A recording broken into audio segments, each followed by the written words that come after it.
Hi everyone. గత 1 month నుంచి UGC తీసుకొచ్చిన రిఫార్మ్స్ మీద ముఖ్యంగా నార్త్ ఇండియాలో స్టూడెంట్స్ యూనియన్స్ కానీ కాలేజెస్లో ఉన్న స్టూడెంట్స్ కానీ మొత్తం రాస్తారోకాలు ధర్నాలు చేస్తూ పెద్ద ఎత్తున ఆందోళన చేస్తున్నారు. కానీ మన సౌత్ ఇండియాతో పోలిస్తే చాలా ఎక్కువ. మన సౌత్ ఇండియాలో చాలా రేర్ ఇట్లా ఎజిటేషన్స్ చేయడం స్టూడెంట్స్ ఒక యూజీసీ తెచ్చిన రిఫార్మ్స్ మీద. ఇంతకీ యూజీసీ తెచ్చిన రిఫార్మ్స్ ఏంటి, ఎందుకు స్టూడెంట్స్ కానీ యూనియన్స్ కానీ ఇంత బలంగా ఎందుకు వ్యతిరేకిస్తున్నాయి, ఆ టాపిక్లోకి వెళ్ళిపోయే ముందు అసలు యూజీసీ అంటే యూనివర్సిటీ గ్రాంట్స్ కమిషన్ అంటే ఇండియాలో ఏ యూనివర్సిటీ కాలేజ్ కానీ దానికి రికగ్నైజేషన్ కానీ రిజిస్ట్రేషన్ కానీ అవ్వాలంటే కంపల్సరీ యూజీసీ అప్రూవ్డ్ ఇవ్వాల్సిందే. అది లేకపోతే ఆ కాలేజ్లో చదివే స్టూడెంట్స్కి విలువ ఉండదు, దాంట్లో వచ్చే పట్టాతో విలువ ఉండదు. కంపల్సరీ యూనివర్సిటీ గ్రాంట్స్ కమిషన్ నిబంధనలు లోబడే ఏ కాలేజ్ అయినా రన్ అవ్వాల్సిందే త్రూ అవుట్ ఇండియా. సో ఈ యూజీసీ కొత్తగా 1 month back official gazette release చేసిందండి గవర్నమెంట్ సహకారంతో. అది కూడా ఎందుకు అంటే రోహిత్ వేముల 2016లో హైదరాబాద్ సెంట్రల్ యూనివర్సిటీలో సూసైడ్ చేసుకున్న స్టూడెంటు, అలాగే 2016లో అనుకుంటాను 16 సంథింగ్ రియల్లీ పాయల్ అని ఒక మెడికల్ స్టూడెంటు, వీళ్ళిద్దరి మదర్స్ కాలేజ్లో ఈక్విటీ అంటే సమానత్వం లేకపోవటం వల్లే మా పిల్లలు ఇలా సూసైడల్ చేసుకున్నారు అని చెప్పి వాళ్ళు సుప్రీంకోర్టులో కేసు వేయడం, అది చర్చోపచర్చలు వాదోపవాదనల మధ్య ఇంకా సుప్రీంకోర్టు గైడ్లైన్స్ అయితే కంపల్సరీ ఇచ్చింది సెంట్రల్ గవర్నమెంట్కి. మీరు ఏ యాక్షన్ తీసుకుంటారు, ఈ నిర్మూలన ఈ యూనిటీ తేవాలంటే ఈ ఈక్విటీ తేవాలంటే ఏం చేస్తారని చెప్పి ఈ హై ప్రెషర్ వల్ల సెంట్రల్ గవర్నమెంట్ తప్పక రిఫార్మ్స్ అయితే తీసుకొచ్చి ఒక గెజిట్ వదిలింది. ఆ గెజిట్లో ముఖ్యంగా ఈక్విటీ మెయింటైన్ చేయాలి అంటే 2012లో కూడా రిఫార్మ్స్ ఉన్నాయి, కానీ 2012లో ఉన్న రిఫార్మ్స్ కన్నా ఇది చాలా క్లిష్టతరమైందని మిగతా వాళ్ళు అనుకుంటున్నారు, కానీ చక్కటి రిఫార్మ్స్. అయితే ఈ రిఫార్మ్స్ ఎవరైనా ఏమనుకుంటారు, ఇండియాలో కానీ ఎవరైనా వివక్ష ఉండకూడదని కోరుకుంటారు కదా. సో వివక్ష ఉండకుండా ఉండటానికే రిఫార్మ్స్ తీసుకొచ్చినప్పుడు అసలు వచ్చిన అభ్యంతరం ఏంటి అని ఈ మెయిన్గా ఒకప్పుడు 2012లో ఉన్న రిఫార్మ్స్లో అంటే క్యాస్ట్ బేస్డ్ కానీ రిలీజియన్ బేస్డ్ కానీ పీడబ్ల్యూడి అంటే ఫిజికల్లీ హ్యాండిక్యాప్డ్స్ ఉంటారు కదా వాళ్ళ మీద కానీ ఇలా విమెన్ ఇలా వీళ్ళ మీద ఏమైనా జరిగితే చట్టాలు కానీ కాలేజీలో క్యాంపస్లో అక్కడ అడ్మినిస్ట్రేషన్ కానీ ఎలా డీల్ చేయాలనేది అంతగా లేదు. కానీ ఇప్పుడు చాలా పకడ్బందీగా ఒక గైడ్లైన్స్ ఇచ్చాయి. అంటే కంపల్సరీ 24/7 ఈక్విటీ సెల్ అనేది ఒకటి ఉండాలి. ఆ ఈక్విటీ సెల్లో కూడాను ఈ ఎవరైతే నేను ఇందాక చెప్పాము ఎస్సీ ఎస్టీతో పాటు ఈసారి కొత్తగా ఓబీసీని చేర్చారు. అలాగే ఈ పీడబ్ల్యూడి కానీ ఇంకా విమెన్ కానీ వీళ్ళలో ఉండేవాళ్లే దాంట్లో మెంబర్స్గా ఉంటారు. సో ఏదైనా ఒక బీసీకి కానీ ఒక ఎస్సీకి కానీ ఎస్టీకి కానీ వివక్ష చూపుతున్నారని చెప్తే 24/7 ఆ కాలేజీలో ఎప్పుడైనా కంప్లైంట్ చేయొచ్చు.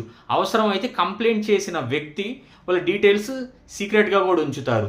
ఇది ఎల్లవేళలా ఎప్పుడు పనిచేయాల్సిందే, ఆన్లైన్ పోర్టల్ కూడా ఉంచాల్సిందే. ఇది క్లియర్ గైడ్లైన్స్ అయితే ఇచ్చారు కాలేజెస్కి యూజీసీ. అలాగే ఈ యూజీసీ కంప్లైంట్ సివియారిటీ కానీ ఎక్కువ ఉంటే కంపల్సరీ పోలీస్ స్టేషన్లో ఫైల్ చేయాల్సిందే. దీనికి చాలా కఠినతరంగా అంటే ఈ లోకల్ పోలీసే కాదు డిస్ట్రిక్ట్ లెవెల్ అడ్మినిస్ట్రేషన్ అవసరమైతే స్టేట్ లెవెల్లో కూడాను కంపల్సరీ పోలీస్ కానీ ఆ న్యాయ వ్యవస్థ గట్టిగా పటిష్టంగా దీని మీద ఈ కేసు పైన ఉంటుంది. ఇన్ కేస్ ఇలాంటి ఈక్విటీ కమిటీస్ కానీ ఇలా ఒక సెల్ కానీ క్రియేట్ చేయకపోతే ఆ కాలేజెస్కి చాలా స్ట్రిక్ట్ యాక్షన్స్ అయితే వీళ్ళు ఈ రిఫార్మ్స్లో చెప్పారు. అవసరమైతే యూజీసీ క్యాన్సిలేషన్ కూడా చేస్తుంది ఆ యూనివర్సిటీకి. వాళ్ళకు వచ్చే ఫండ్స్ కానీ అది ఓపెన్ యూనివర్సిటీ కానీ లేకపోతే ఈ రెగ్యులర్ యూనివర్సిటీస్ కానీ ఆన్లైన్ యూనివర్సిటీగా వాళ్ళ కోర్సెస్ రన్ చేస్తున్నా అన్నీ క్యాన్సిల్ చేసేస్తుంది. అవసరమైతే భారీ జరిమానా కూడా విధిస్తామని చెప్పి చాలా క్లియర్గా చాలా చక్కగా యూజీసీ రిఫార్మ్స్లో కాలేజెస్ని యూనివర్సిటీస్కి గైడ్లైన్స్ ఇచ్చాయి. సో అంతా బాగానే ఉంది, ఎక్కడొచ్చింది అనుకుంటున్నారు కదా. ఒకప్పుడు నేను చెప్పాను కదా 2012లో ఎస్సీ ఎస్టీ డిసేబిలిటీ అండ్ విమెనే ఉన్నారు, కానీ ఇప్పుడు తీసుకొచ్చిన రిఫార్మ్స్లో మన ఓబీసీని చేర్చారు. ఈ ఓబీసీని చేర్చటం ఎందుకంటే ఓబీసీస్ ఆర్ ద హయ్యెస్ట్ ఇండియాలో. అంటే ఓబీసీస్, ఎస్సీ, ఎస్టీ, ఇంకా మిగిలింది ఎవరు? ఇంకా జనరలే కదా. సో రెండోది వచ్చి తప్పుగా, అంటే కావాలని చెప్పి ఈ జనరల్, అంటే అదర్ దాన్ ఇప్పుడు నేను చెప్పిన ఈ కమ్యూనిటీస్ కాకుండా మిగతా వాళ్ళపైన కేసు ఫైల్ అయితే, అంటే తప్పుగా ఫైల్ అయితే ఏం జరిగిద్ది? అతనిపైన యాక్షన్స్ తీసుకుంటారా? అలాంటివి డ్రాఫ్ట్ ఈ రిఫార్మ్స్లో ఉన్నాయి కానీ ఒరిజినల్ గెజిట్లో, ఇండియా గెజిట్లో ఎక్కడా లేదు. ఇది ఒక రెండో పాయింట్ స్టూడెంట్స్ తెచ్చేది. ఒక ఇంత సివియర్గా తీసుకొస్తున్నప్పుడు ఇది మిస్యూస్ అవుతుందా అవదా అనేది ఈ జనరల్ ఈ త్రీ పాయింట్స్ అయితే ఈ స్టూడెంట్స్ అండ్ స్టూడెంట్స్ యూనియన్స్ అలాగే పొలిటికల్ సపోర్టెడ్ యూనియన్స్ కూడా ఉంటాయి. ఏబీవీపీ కానీ, ఎన్ఎస్యుఐ, కాంగ్రెస్ కానీ, ఇలా సంథింగ్ ఇవి ఉంటాయి. వీళ్ళు చెప్పే ప్రధాన ఆరోపణ ఏంటంటే ఇప్పుడు ఒక ఫేక్ కేసు రిజిస్టర్ అయితే ఇది అసలు ఈ ఫేక్ కేసు ఎవరి మీద రిజిస్టర్ అయ్యిద్ది? ఇంకా ఒక పాపులేషన్లో ఓబీసీని, ఎస్సీని, ఎస్టీని ఈ ముగ్గురిని తీసుకొచ్చి పెడితే అటు పక్కన ఉండేది ఎవరు? Compulsory general category students. అంటే కావాలని జనరల్ కేటగిరీస్ని అంటే అణిచివేయడానికి, అంటే సప్రెస్ చేయడానికి, లేదా కావాలని మిగతా కమ్యూనిటీస్ ఏదైనా గ్రడ్జ్ పెట్టుకొని వీళ్ళపైన చేయడానికి స్కోప్ ఉంది కదా అని చెప్పేది. అంటే మమ్మల్ని దోషులుగా మీరు చూపిస్తున్నారు జనరల్ కేటగిరీ స్టూడెంట్స్ అని ఒక వాదన అయితే. రెండోది ఓబీసీ కమ్యూనిటీ అనేది ఒక స్టేట్లో ఓబీసీ, స్టేట్ లెవెల్లో అది ఓబీసీ అయి ఉండొచ్చు, కానీ సెంట్రల్ లెవెల్లో అది ఓబీసీ అవ్వకపోవచ్చు.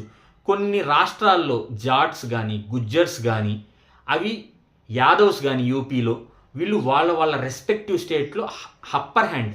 మరి డామినేటెడ్ ఓబీసీ క్యాస్ట్స్ ఉన్న ఆ రెస్పెక్టివ్ యూనివర్సిటీస్లో వాళ్ళు ఈ రిఫార్మ్స్ని, గైడ్లైన్స్ని మిస్యూజ్ చేయరని గ్యారంటీ ఏంటి?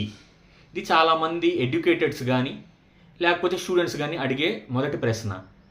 ఈ మిస్యూజ్తో మిగతా క్యాస్ట్ వాళ్ళని ఇబ్బంది పెట్టరని, లేదా ఈ ఒత్తిడి తేరని నమ్మకం ఏంటి? అలాగే ఎన్ని కేసెస్ అని ఫైల్ అవుతాయి, ఎన్ని ఈ సాల్వ్ చేస్తూ ఈ మెకానిజం ఎలా పనిచేయగలిగిద్ది అని చాలామంది ఈ ఇంటలెక్చువల్స్ అడిగే క్వశ్చన్స్ కూడా ఇదే.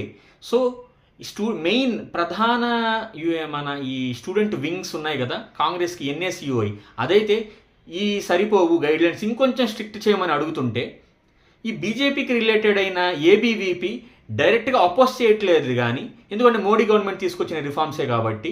సో తప్పుడుగా కేసెస్ ఏమైనా వస్తే ఆ మెకానిజం కూడా కంపల్సరీ చెప్పాలి కదా. అది అసలు డ్రాఫ్ట్లో కానీ లేకపోతే ఈ గైడ్లైన్స్లో లేకపోతే ఇది ఖచ్చితంగా మిస్యూజ్ అవుతుందని వాళ్ళు అడిగే వాదన. ఎలా ఉన్నా కానీ ఒక ఇండియాలో ఒక లార్జర్ సెక్షన్ ఆఫ్ ద పీపుల్కి ఇలాంటి ఒక చట్టం తీసుకొచ్చినప్పుడు ఇలా ఏదో ఎడ్యుటేషన్స్ చేస్తే రోల్ బ్యాక్ గనక చేశారనుకోండి, అది చాలా కష్టం. ఎందుకంటే ఇంకా ఏది ఇలా రోడ్డు మీదకి వచ్చి ధర్నా చేస్తే ప్రతిదీ రోల్ బ్యాక్ అవుతుందని ఒక సంకేతం వెళ్ళటం ఒక హడ్డల్గా ఉంటుంది గవర్నమెంట్స్కి. అలాగే ఇంత బ్రాడర్ వేలో ఒక ఈక్విటీని తీసుకురావాలి అంటే ప్రజలకి, స్టూడెంట్స్కి ఎటువంటి ఇబ్బంది ఉండకూడదు అని ఆలోచన మంచిదే కానీ, సో దీన్ని ఈ కాలేజెస్ ఎంతవరకు యూటిలైజ్ చేసుకుంటారా అనేది, మిస్యూజ్ చేస్తారా అనేది కష్టం. కొంతమంది ఏంటంటే ఈ డమ్మీ క్యాండిడేట్స్ని పెట్టి, అంటే ప్రతి కమ్యూనిటీలో అందరూ స్ట్రిక్ట్గా, అంటే ఆ కమ్యూనిటీస్ కానీ ఆ స్టూడెంట్స్ వెల్ఫేర్ కోసమే పనిచేయరు కదా. సో మిగతా వాళ్ళు డమ్మీగా పెట్టి కూడా కొన్ని కాలేజెస్ రన్ చేయవచ్చు. అప్పుడు దీని సోల్ ఆఫ్ ద ఈ రిఫార్మ్స్ ఏంటి, ఈక్విటీని తీసుకురావటం, అది దెబ్బతింటుందేమో అని చెప్పి కొంతమంది వాదన. ఏదేమైనా కానీ ప్రస్తుతానికి సుప్రీంకోర్టు అయితే ఈ ఇచ్చిన గైడ్లైన్స్ పైన హోల్డ్ చేసి ఆపుంది. ఫ్యూచర్లో ఈ కొన్ని రోజుల్లో కంపల్సరీ అయితే రిఫార్మ్స్కి తగ్గ యాక్షన్స్ ఇవ్వమని గవర్నమెంట్కి అయితే కోరుతుంది. సో ఇది ఇలాగే ఉంచుతాయా రిఫార్మ్స్, లేదా ఏమైనా మార్పులు చేర్పులు చేసి నీరు గార్చేస్తారా? అదైతే అచ్చంగా మోడీ గవర్నమెంట్ చేతుల్లోనే ఉంది. చూద్దాం. ఈ మంచి సంకల్పంతో తీసుకొచ్చిన ఈ రిఫార్మ్స్ చివరి వరకు ఉంటాయా ఉండవా అనేది అది మన సెంట్రల్ గవర్నమెంట్ చేతిలోనే ఉంది. ఇలాంటి మంచి కంటెంట్ మీకు నచ్చితే లైక్ చేయండి, షేర్ చేయండి, మీ ఫ్రెండ్స్ అండ్ ఫ్యామిలీకి కూడా షేర్ చేయండి. అలాగే కొత్తగా మన ఛానల్ని విజిట్ చేసే పని అయితే సబ్స్క్రైబ్ చేసుకోవటం మాత్రం మర్చిపోవద్దు.